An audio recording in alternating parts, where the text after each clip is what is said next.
嘿，大家伙儿早喽！10月10号，星期二，今天气温又回升了。今天19摄氏度出门的时候，而且感觉明显就没有前两天那个阴冷感了。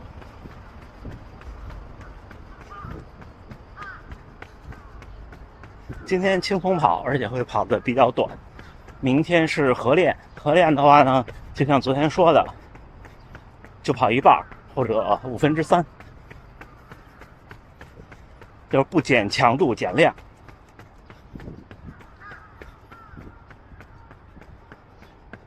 这周就调整一下，因为这段时间就只要你有比赛掺杂进来，或者是像那天的5公里的测试，你的身体节奏就会有一些被打乱。对我来说，可能心理节奏也会被打乱，因为你总觉得又完成了一件事儿，你就有那种疲劳感。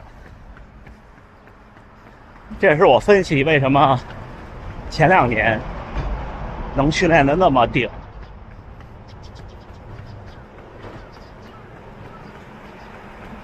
所以简单的调整一下这2天，明天强度课之后，后天我休息，周4早休息1天，然后周5训练，周6休息，并且去东京，周日上午的比赛，就这样安排。所以我们可以把回复观众们的评论和弹幕放在本周5。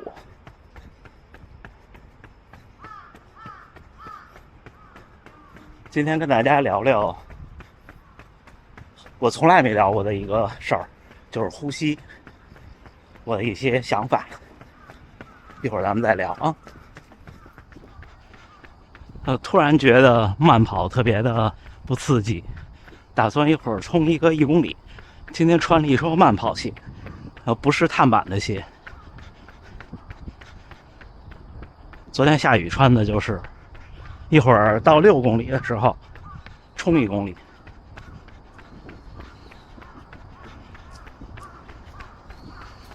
冲完1公里，咱们聊聊天儿。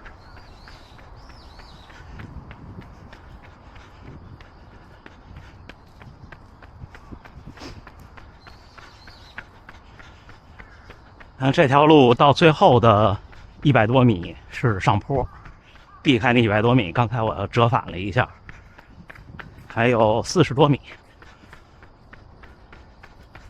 表一响就开始，会保守一点。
3分35，现在心率173。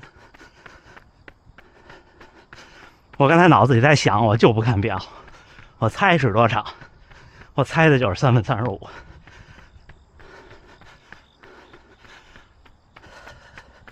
那只要一慢下来，心率会很快就降下来了。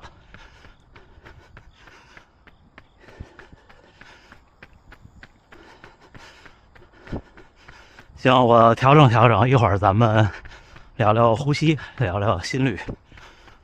哎，看这儿又贴出了大阪城的一个什么活动，从11月22号到明年的2月25号，有点意思啊。忍者不知道这儿有时候就会有活动。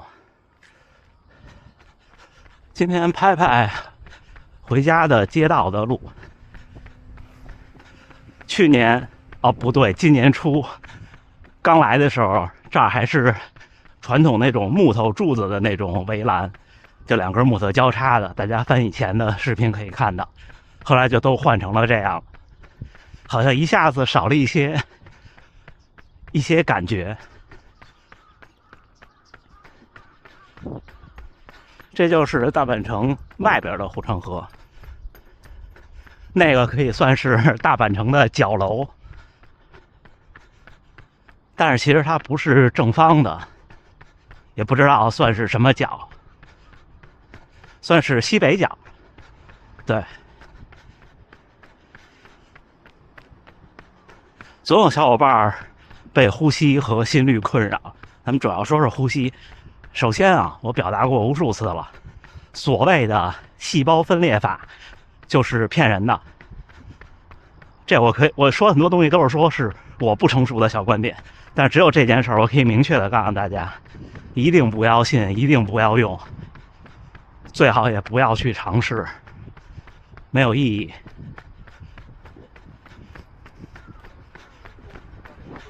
为什么说它没有意义呢？这就跟你看哪个马拉松运动员带着沙袋训练，没有吧？就这种事儿，它不具备实际的价值。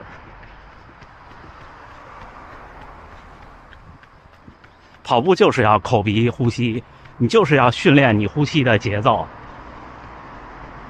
这是训练的一部分，并不是说谁呼吸越少，在同样的速度下谁就越厉害，或者是说，甚至说心率都不一定是说谁的心率越低，在同样的速度下他就越厉害，不一定的。首先你要看这个人最大心率是多少，第二呢，自己跟自己比也一样，就是你们看这乌鸦这么近他都不害怕，跑了就是你从他边上跑过去他不理你，但是你要慢慢向他走过来，他可能能意识到什么。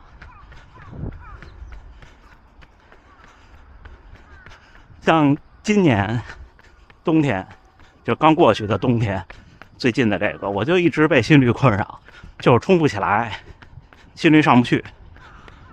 你看最近感觉可以了，就能够发挥出来了，这也是一部分。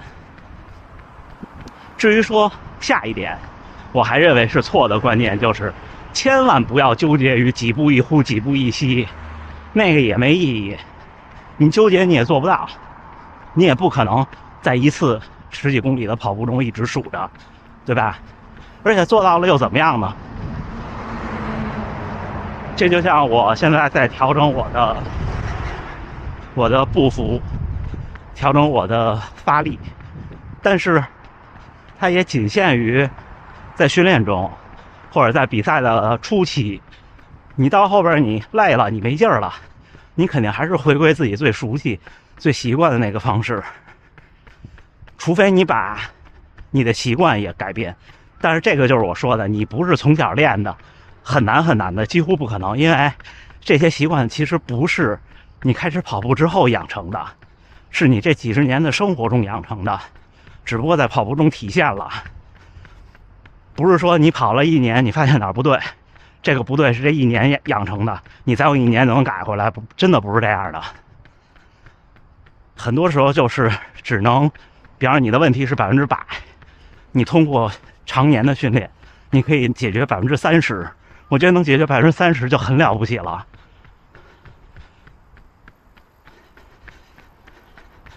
这是真心话。所以几步一呼几步一吸这个也不对，因为你呼吸跟不上的时候，你根本顾不上几步一呼几步一吸，对不对？那我们跑步的时候训练的时候应该怎么呼吸呢？其实我有几个大家可以通过有意识的尝试做到的一些我认为的小技巧。第一个就是吸气的时候深一点，别着急。这点我觉得特别像学游泳。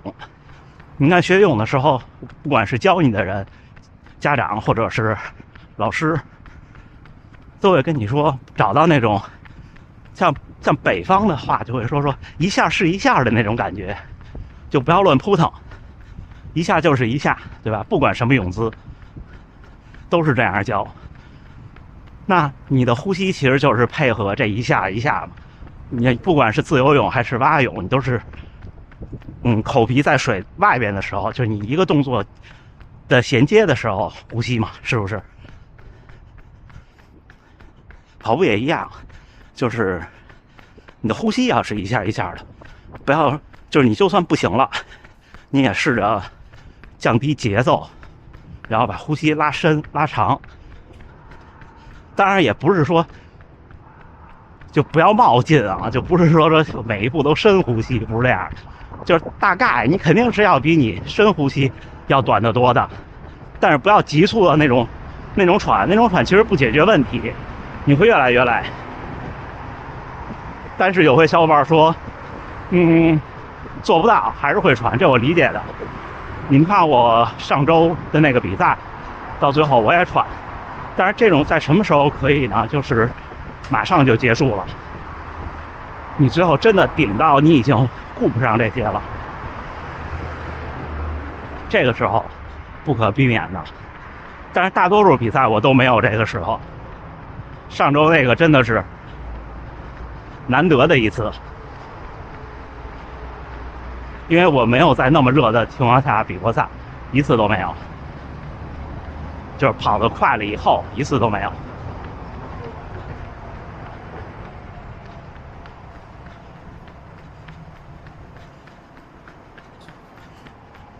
这是第一个小窍门。第二小窍门啊，大家可以试试，如果你跟几个人一起跑步，你试试就像我这样说说话聊聊天儿。如果你能做到，那基本上你气息算是匀称和稳定的。要做不到呢，就说明你的呼吸之间的节奏不太好，或者说千万不要故意的去找那种我这口气还没呼完呢就往里吸，因为这东西不着急。我觉得只有这一件事是可以刻意控制可以做到的。所谓的什么腹式呼吸这些，它都是个名词，我觉得它有点本末倒置。就像我刚才说的，其实也有些本末倒置，因为这些我觉得都是训练的结果。大多数时候多跑一跑。当然了，面对呼吸我还有一个观点，总是非常低强度的慢跑是对呼吸的训练帮助很小的。就像我现在这个强度，对我来说，我的这个强度，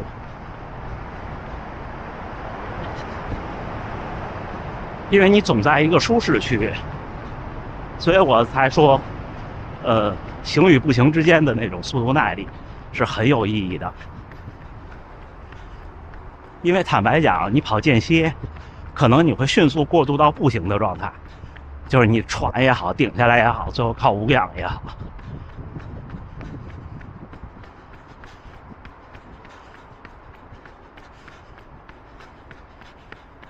我就觉得这个行与不行这个词我找的特别恰当，就是你前提是你还行，但是呢你又有点不行了，这时候你的所有的机能，不管是耐力、肌肉力量、关节、心肺，都在一个可持续的极限条件下，在这个条件下呢，它就会变强。这种训练对呼吸的帮助特别大，对心肺的帮助也特别大。而像我现在这种强度的训练呢，是对你的小关节的稳定性、小肌肉群的稳定性、支撑这些，还有有氧耐力吧，有帮助。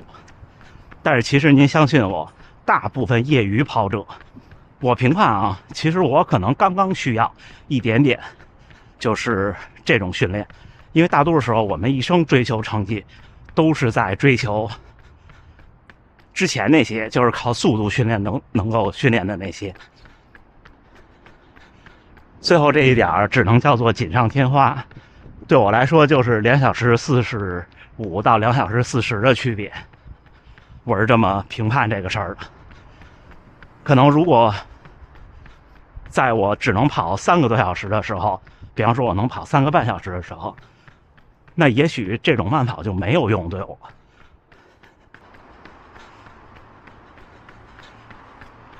这是一特大的4S 店，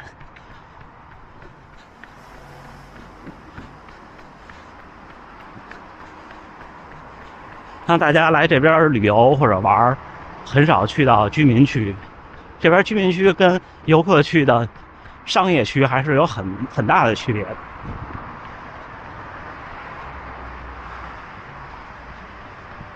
看，但是这边为什么大家听这街上的车声大呢？这边的电动车是很少的，基本都是油车。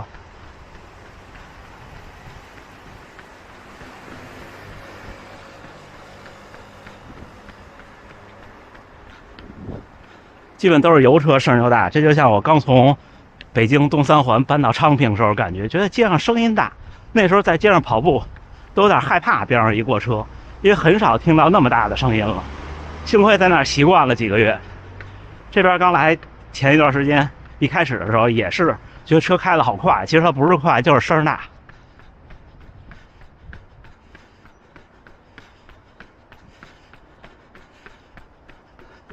行吧，基本上快要结束了。这就是我每天录片尾的地方。这两边基本上除了小公司，就是住户，没有什么商铺。10月10号清晨6点29，训练结束。今天第2个训练日，但是跑的很少，只跑了11公里，平均配速5分20。最快1公里3分34，因为中间冲了1公里。